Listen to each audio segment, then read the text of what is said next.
Good afternoon and welcome. Always a pleasure to be with you on Radio Tunis International. We have the pleasure to have with us. Let me first of all introduce the team behind the window. So, Huwaida Bizid on audio engineering, Reem Trabilsi on live streaming, Hayet Toukabri in the studio for this daily edition. And we have the pleasure to have with us in the studio Katy Smith, who is the Vice Principal at the British International School of Tunis. She is also a former teacher of EYFS primary school teacher and in charge of strategic planning and development. A recent promotion. Congrats, Thank you Katy. very much. Thank you for having me. You are welcome. So first of all, if we can start with by introducing the British International School of Tunis. Our listeners have become quite familiar with it, but it's in line with what we are going to talk about today, which is strategic planning. Yes. So, as you said, right, so it's the British International School of Tunis. We have two sites, one based in Le Sucre, which is our primary site, and we've got a secondary site based in Crem. My role is to support the management and curriculum development all over the primary campus, liaising with the executive principal.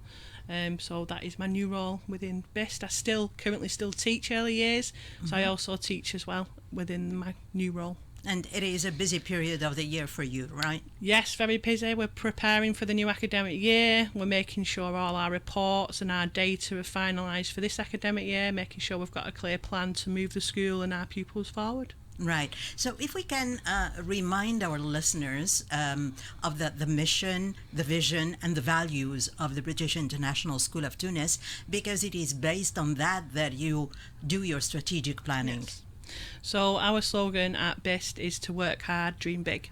So Right. we instill that in our pupils right from the early years throughout primary up to the end of secondary, and that's embedded in our ethos and the way we teach and the way we promote attitudes to learning within school. As part of BIST, we also promote the values of being brave, innovative, successful and tolerant throughout all our curriculum areas, and we celebrate this in assemblies, and we run themes where the children get familiar with these terms and how they can embed it into the learning and the lifestyle at the end of the day when they leave us finally to move into the world. Especially that you deal with international students, right? Yes, we have a wide range of students, both international and we do have local students as well within the school. So there's a lot of EAL, and there's a lot of children that go through a lot of change before they come to us, so they might not only move schools, they move country, move home. So there's a lot of systems as well in place. So obviously we teach the British curriculum, that's new to some of our students. So there's a lot of induction and support for families and students when they come to us, because we know and we appreciate the changes that they're going through with coming to BIST.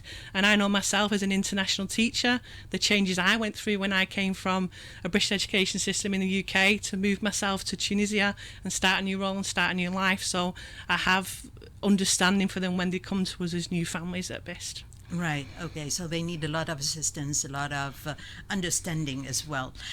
Now your new role, as you said, is in charge of or responsible of strategic planning and development for the next year. So first of all, let's define strategic planning. What is it exactly, and why is it needed in any company or in any organization? At BIST, we obviously look at strategic planning because we need to make sure that we're always pushing forward to make sure we have the best outcomes for the children that attend our setting. The standards change as we move through education. Like AI is coming to the forefront of education, so that's one of our things that we're focusing on. We're looking at financial literacy because that's come to the forefront in the UK curriculum. So we need the strategic management because things change, and we need to make sure we're up to date with the things that go on in the British system, and we're offering the best possible education for the children that attend. So when we look at strategic management, it's done as an overall BIST. It's not just primary alone. Like this morning, I've been for a meeting at secondary where all our senior leadership team, which we've got quite a broad developed team but we developed recently, so there's a VP starting at secondary, we've got assistant heads at the second position campus, and then we've got myself at primary, overseen by our executive principal. So we get together as a team to make sure we're all on the same page, we're consistent no matter what campus, because we are all BIST. So we need to make sure that we're all singing from the same songbook, as they would say in the UK. Right. And we need to make sure we're evaluating and assessing that as we move through the academic year, and evaluate it and see what we need to, either we can tick off or what we still need to develop within the school. Right. So, in a nutshell, I mean, strategic planning is to evaluate where you are, to assess where you are, where you want to go, and how you want to do that. Right. Yes. So at BIS, we've got a strategic management plan of 3 years. So we don't just look at this year. We've got a plan for this year, and then we've got one for the 2 executive years to follow. Right. Because it is a long-term plan, where we have a school development plan, which is just for this academic year, and that focuses on the curriculum, CPD, property management, that sort of aspect of it, and we'll review that every term as we move through the year as a leadership team, and obviously with our school staff as well. Okay, let's have a look at that, point by point. So can you share with us your action plan for the next year? Since it is, you said there is a long term and there is a short term. So the one for next year, what is it exactly? What are the areas that you prioritize in your strategic planning? So at primary, currently we're looking at coverage of the curriculum, because we're introducing financial literacy, which is something new, and we're looking at AI and how it can be used for staff to as a teaching strategy, but also how we can make sure that our students are digitally literate, because obviously we're living in a digital world. So for me, curriculum focuses, and for the primary, there are main points we're looking at currently. We do have a PBL, which is a project-based learning approach, where we integrate history, geography and design technology. We're looking at developing that more. We've started a lot of outdoor learning, but that's in its infancy, so we're going to push more on that this academic year. We've also developed a STEAM room, which is looking at science, technology, engineering, arts and maths, and we've also developed a music room. So they're quite new areas that we will be looking this year, how we integrate that more into our curriculum and how our students use it and develop the skills in them different areas. Right. When you look at the curriculum, and are there areas that you have not succeeded to cover? For instance, you have the whole curriculum and you have different subjects. Are there areas that you have not maybe succeeded to cover because of constraints of time, because maybe of let's say the way learners absorb the information? Are there things like these? Well, at BIS we have 7 periods within a day where we actively teach, and then if a child is not getting a concept or a subject, additional learning will be put in place, so then we're not waiting and having gaps for children that are managed to move on. So there's no ceiling in learning, but if children need some additional support, that'll be given from in the school day so we can keep the pace, so then there's no gaps and we get the full curriculum coverage of the British curriculum, British national curriculum, while they're at best. Because children have to sit for the same exams as in the British curriculum, right? We do GL exams at best, which I didn't do in the UK, so that's different, but it's just a different assessment tool than what I've used previously, and they start them from year 2, and they do them in the autumn term, and then we do them at the end of summer to look at how we measure progress. But then a lot of our data and our assessment comes off end of unit assessments within subject areas, and also teacher assessment through what they've observed and assessed over time. Is there an exam like the 11 plus that exists in Britain, for example, in the British curriculum? They will do the Cat 4s at secondary. Right. So that's more the secondary campus, which isn't my specialty, but there are exams that they do when they go to secondary school, when start the year 7s. Okay, when they start year 7. So they do the GLs in year 3, in year 6. In year 6. Before they leave us.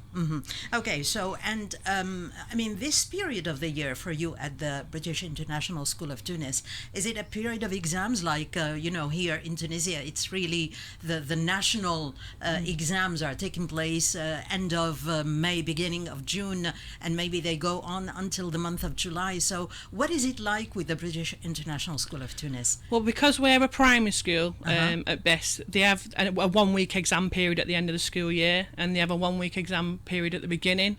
So the formal assessments are only short, and they're done on computers, the GL assessments, as I mentioned earlier.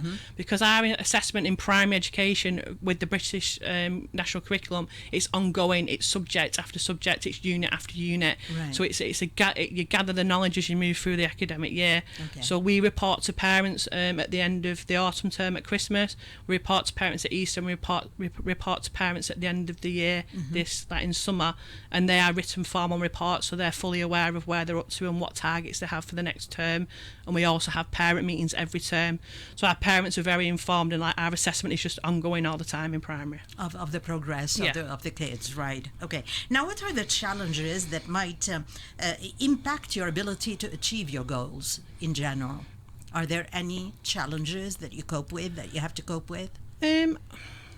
The only thing that I would probably say that I think comes with everyone when you've got quite a lot to cover is time. But we've obviously got quite a developed team now at BIST, especially our new leadership team that's been established, both myself at primary and at our secondary division. So I feel that moving forward, I think that'll eradicate that, because there's more of us to manage the strategic planning within school, right. Obviously supported directly by the executive principal. Like I said, we've had like 4 full leadership meetings in the past 4 weeks, because we're preparing, we're getting ready, we're getting used to each other as a new senior leadership team, making sure there's clear communication and consistency between both teams, even though we're on different sites.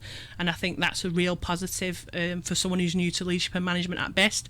Obviously I did a lot of leadership and management in the UK, but I think we've got a really good team moving forward. It's a really exciting time at BIST. Okay, you talked about communication. So when and how do you communicate your strategic plan to your employees, to your staff, to your to the stakeholders, the people who work with you at BIST? So our executive principal will get a baseline of a strategic plan on what we need to do. She will then share it with us as a senior leadership team, and we will look at it, see if we want to add anything or question anything on it, and then we'll come together as a collaborative group, and then we will share it. When finalised, it will be shared with our group, which are our overarching body, and then they will approve, and then we'll share with staff, and it'll be part of our CPD programmes, it will be part of our termly review on how we're moving forward, any resourcing, any budgeting that we need to do to make sure we're meeting them goals that we've planned for. And how often do you review or update your strategic plan? I mean, maybe on the way of doing things, you maybe figure out that maybe this should be adjusted, you have to reflect on what you are doing. So how often do you do that? So we meet now as a leadership team half-termly, but we tend to review every term the strategic plan, and we'll look at if there's anything that we've not managed to cover, what are the reasons behind that, is it a resourcing issue, which sometimes it can be in Tunisia from my experience coming from the UK.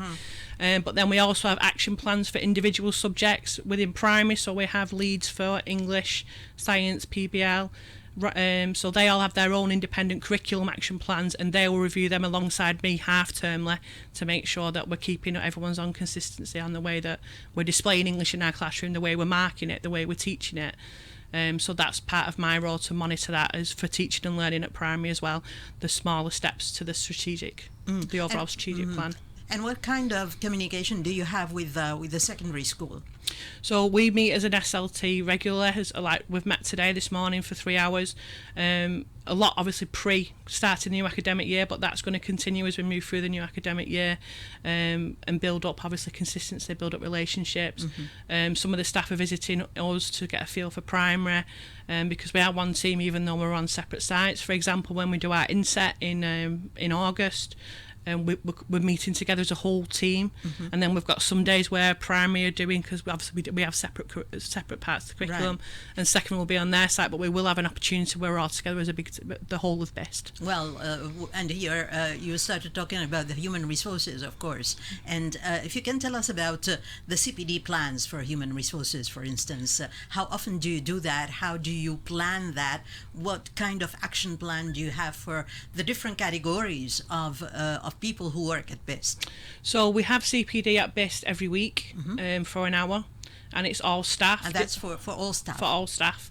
So obviously sometimes if it's not relevant to, say, the finance department and it's around a curriculum, then they go and do their own thing. But each member of staff also has their own independent CPD, because we subscribe to an online forum that has things that are relevant to different areas. So it might be an online course on digital literacy. So all staff will have to do that if they're not attending that meeting, or they'll do it in the directed time. So it's planned for weekly. It covers curriculum, it'll cover the school development plan, the strategic development plan. It'll be we're currently working towards a science primary quality mark, so we'll have a CPD on that. The lady who's leading that will explain about the award to school, explain what we need to do, what actions we need to undertake, because that's expiring this year, so we're already on the move to obviously get awarded that accreditation again within the next 12 months. It expires this year, so we'll be ready to renew it. Right, so the accreditation of the British International School of Tunis, you have the COBIS accreditation, you have the Cambridge accreditation and as well. BSL. And okay, so tell us a little bit about these accreditations and what's new in that field. We're due an inspection in November from the International British School Inspection Board. Right. So they will come to school and they will assess us on all areas within property, within management, leadership and management, within curriculum. For both primary and secondary? For both, yes. Right. So they will come as a team and they'll look at evidence, they'll speak to staff, they'll speak to pupils, they'll look at our environment, very much get a feel for BIST and what BIST is all about. So we're already, we went on some webinars as a senior leadership team last week to find out. There's been a few changes to the framework, so we was finding out about that, the inspection framework, and then we've already started getting our files ready to start putting the evidence in for when we get the inspection in November. So the evidence is there, we're just making sure it's all in the right place and it's there and it's easy for them to look at, because they're only going to be with us for 3 days, so it's a lot to cover over 2 sites in 3 days. So we're just making sure that we're prepared and we're ready, and we're very confident that it's going to be a very good outcome for us at BIST. And how long does it take? I mean, for them to answer back, to give you back, I mean, their assessment on the situation, on the kind of accreditation that you have requested. So they will feed back to the executive principal at the end of the 3rd day inspection. They will give her some feedback, and then we'll just wait for the formal report until then it can be publicised. Right. So very similar to Ofsted, how Ofsted works in the UK, but this is for an international school. All right. Well, maybe the last question for you, Katy. Are there any opportunities of creating maybe other branches of BIST in other Tunisian cities, or maybe, increasing the reach out of BIST in Tunisia here? Well, I would say never say never. We're currently developing our website at BIST to get obviously more people aware of BIST, what we are, who we are, what we do, which is obviously provide a high class quality education. The new website? No, we're currently under development. So the leadership team was, we all got filmed for it the other weekend, and it's going to be very interactive for prospective parents to look at. And I get a really good feel and insight into the different aspects of BIST. It's going to be quite interactive. It looks really exciting moving forward. And then we've also got a trip for some of our pupils, plan to go to Barcelona. So that's very exciting as well. But within our growth at BIST, I would say never say never. If you want to find out more about BIST, by all means, we have an open door. Come and view us, come and see us and get to know us. When is the open door? You can make an appointment. No, you can make an appointment with admissions to do a tour at any point. And we also offer taster days. So if you wanted your child, if you was considering BIST, they could come for a day and get a feel for it and get some feedback. Especially if they're a little bit older, it's harder with the younger children. But they can do taster days, and parents can get a feel for the school before they make the decision. You do that at the end of the year, or no? We do that throughout the year. Throughout the year, anytime, because we get a lot of movement with children coming into the country or maybe leaving. Right. So we have admissions all the way through the academic year. We do have our main intake, which is now. But for example, like I've had 4 new pupils in my class this year already. From all which international. Nationality? Pakistan. I've had a child from Dubai. Another child from Italy.